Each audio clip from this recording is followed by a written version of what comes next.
Congratulations. You have made it to 2025. I'm going to announce something for my goals for 2025 at the end of this video. So, you gotta watch everything. Just watch everything. You'll be fine. You can survive this X amount of minutes of video. You're seeing it. It's okay. Now that we are entering 2025, a lot of stuff happened in music. A lot of stuff. Whether it is from controversial things or somebody having some really good music coming out. I think this year was a really good music year. A lot of good albums came out. Like Common's album. That was actually a really good one. I like Break the Cycle. Well, no, I like the Big Sean new album. That was really good. I like the Sabrina Carpenter album. Also, I got Sabrina Carpenter all over my search page on IG. And I just keep suckering in just to click on what is the position. Now that I got that out of the way, in my confession. These things might be considered things for 2025 to stop doing that are like trends that we need to just stop. Disclaimer. Will I be talking about any other artists? No. I will not be talking about any specific artist or any genre. This is basically going through everything. So, and also I am pointing at myself too. I am. Anyway, without further ado, let's get started with the first one, which I do agree. Annoying data analytics. It's not a fun thing. You do need to see what like your analysts are doing. I personally have been doing terrible at doing that. But you gotta see what your audience preferences, depending on whatever genre that you are looking at. And it is a very crucial thing to see. I'm like, hey, you know, your artists do like get into sound, blank. You might get some good insights of, hey, this could be a good idea for a next video, or a song that you have this good idea for. Over relying on social media trends. Second, a lot of these are a little bit conflicting, but I do agree with the over-relying on the trends for social media. Just because of like, okay, for this certain artist, it's doing good. That song is doing really well for them. Now that doesn't mean that you can be inspired by them to be like, oh, I really like this and this of this song. Let me see how I can work it to make it fit my own skill instead of just plainly up copying the whole thing.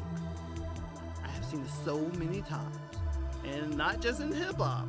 I have seen it in rock, a little bit of pop, especially in the CCM or CNM, whatever the Christian genre realm is.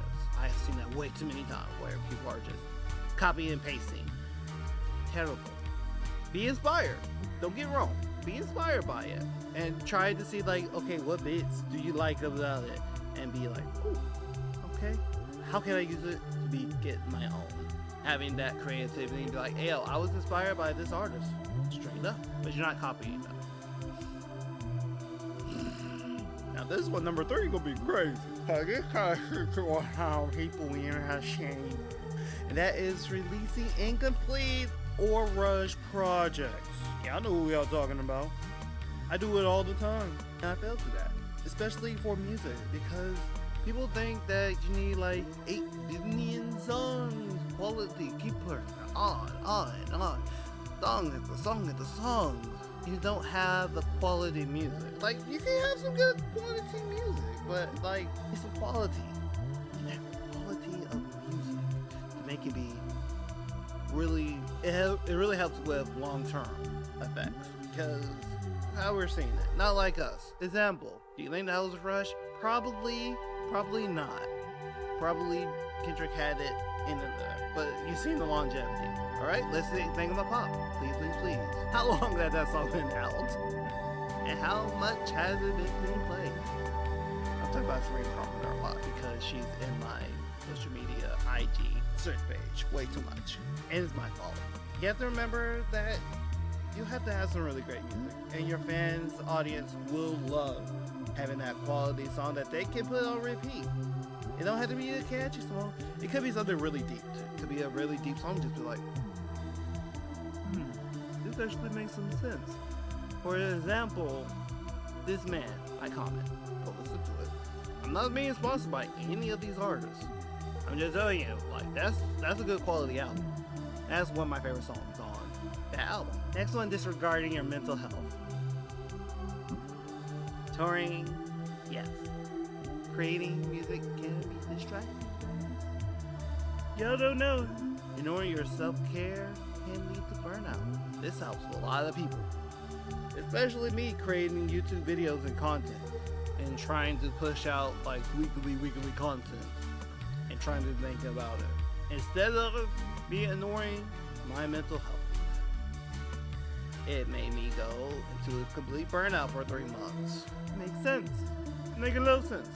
Even though I'm still a very, very, very small channel, I'm still trying to make the attractions of making content.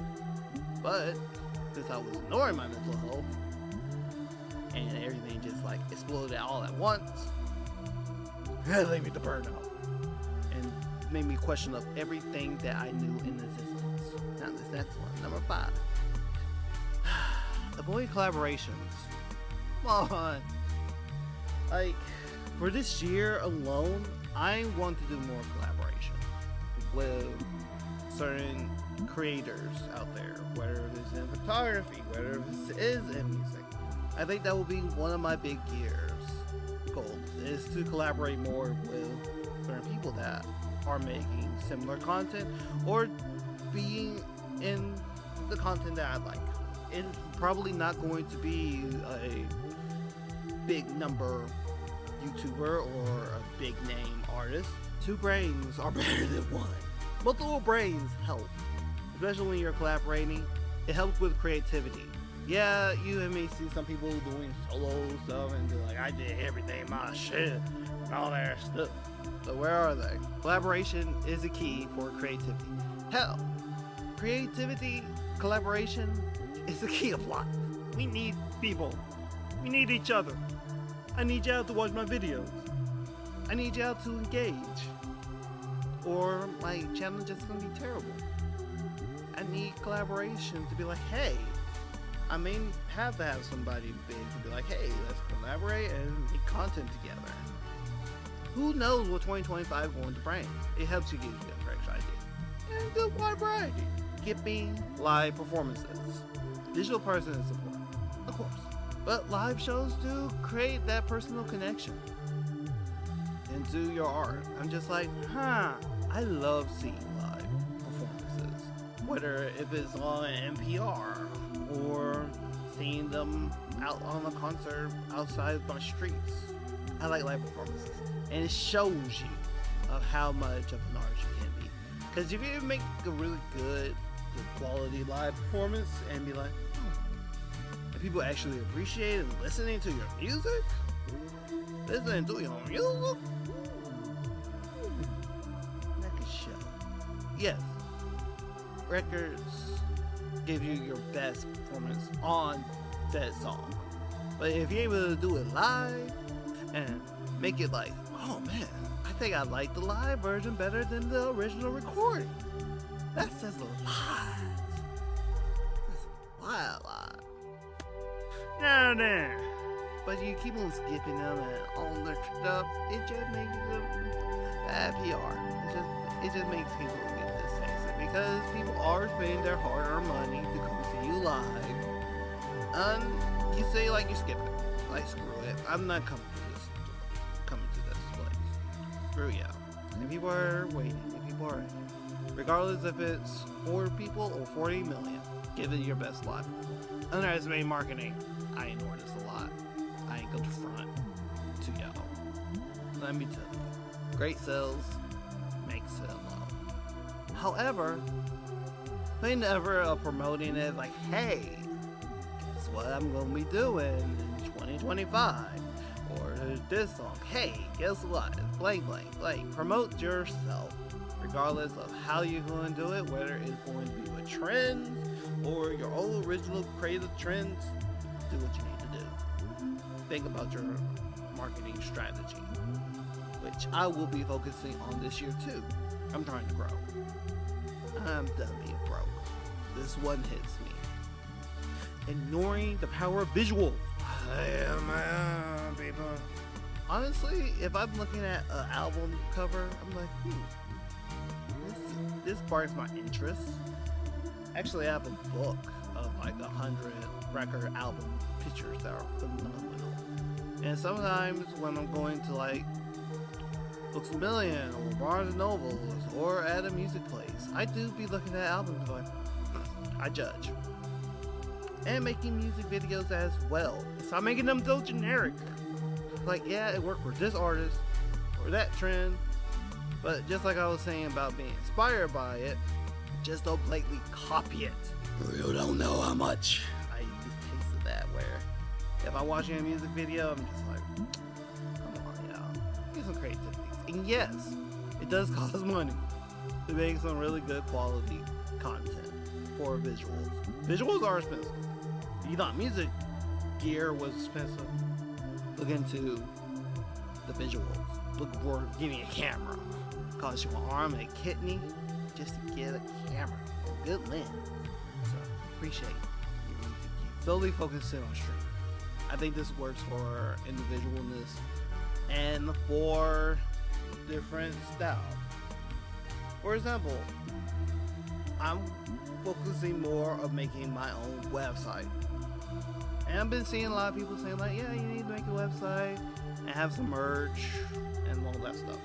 Right now, as of this recording, I have 93 subscribers on YouTube. I have very low numbers on IG because I haven't been posting a lot on IG. Or on TikTok. I don't know if TikTok being banned. Or on Fanbase. We all know about Fanbase, right? You haven't made an account on Fanbase? Go make an account on Fanbase. Instant monetization. Not sponsored by though. But if they do want to, you know what I'm saying? Anyway, having just solely on that, you need to have like making sure that your licensing is right and private gigs privileges and merch. So you need to do some extra income and just not purely sold on just your streams alone. Because let's be honest, music is unpredictable. Some songs that you're probably like, you know, this song is probably not going to make some traction and be your biggest song. Or the song that you really put your focus on and like, you really like it, and it doesn't make all the tractions. It's unpredictable. It'll be all that. Downplaying networking. As an extrovert with social anxiety, this is a hard pill to swallow for me. Networking does work. You do have to get out of your comfort zone, which 2025, that's one of my goals too, is to get networking because I need to collaborate. So how do you collaborate? You network. And when you network and collaborate, you're able to make some really dope content. I was just in the play. Full of different artists, different actors, different musicians. And it kind of showed me little things about how to like be in production. And the reason why you see so many people in credits, because it takes a lot of people to create. Get into the networking. Go into your private music black group business and network or events. You go to these events to network and potentially collaborate. Let's make collaborating a thing again. Or we're looking licensing and copyrights. This one I had to learn from a student of its importance, even in the book too. The book I read from it, but a student who has been working in the record label and been in one of the PROs will say, yeah, your copyright and licensing is very important to your music, and actually putting in the engagement of networking as well really do help, because if I didn't know about the true advantage of properly protecting your music, really make me a factor, because that's been one of my prey levels. Okay, if I make out music, how is it going to get protected, or how do I get paid for blank and blank, or get the sync likes and all that stuff, the licensing, blah, blah. Until a person that be like, hey, you can do blank blank and this is blank, and if you want to blank blank blank, then blank blank blank. I'm like, cool. It's really simple. So, you seen the benefits of collaborating and networking? Because you may find out something that you don't know. Regardless if you're in a different genre or anything like that, networking is the thing that you need to do. Not engage with fan directly. I'm guilty of that, even though I haven't yet generated a huge fan base yet. But if I do see comments down on my videos or anything like that, I do try to my best to make comments and give it a like to acknowledge you, like, hey, thank you for watching my videos, man. I don't know how you survived it, but you did. You did that. I appreciate you. Or answering this question. I appreciate you. Alright, thank you. So that is going to be the only thing. Once I'm able to build and generate my own fan base, yes, I will be engaging. Yes. And I'm trying to learn of how other social media people do it and just see how simple it is. It's really simple. All things that y'all been waiting for. My special announcement for the year 2025. I'm going to be making music. I am going to start working on my independent route and actually start doing it. So all those things that I have been talking about collaborating, networking, and blah blah blah, is going to be a thing. Now, my big factor that I have to consider is what in the world am my genre is specific. Because I do have a very wide variety, but I would say like my big main 3 that I would be like jamming to, I'm gonna say 4. Let's say 4. It would be hip hop, rock, R&B, and pop. Those are my big 4s, and they're very big genres too. That's my goal for 2025, is to create an album. Now, how will it sound? I have no clue. However, I do want to make it. It'll be me. It will have some originalness, collaboration, mixing, mastering. All of those things are going to be happening. And see how stressful it can be. Which means that I do have to do these factors that I'm doing, like networking, understanding analytics, and really doing with the finance play, and like really helping with visuals and networking. So comment down below, what are some things that artists should be stop doing in 2025? Other one honorable mention is first week sales. I'm gonna do a whole different video on that one because I have a lot to say. A little bit, just a little bit. But until next time, I'll see y'all. Happy New Year's, and let's get up to this channel. Let's see if we can make it to 1,000 this year. Let's see. Let's make it to 1,000. Yeah.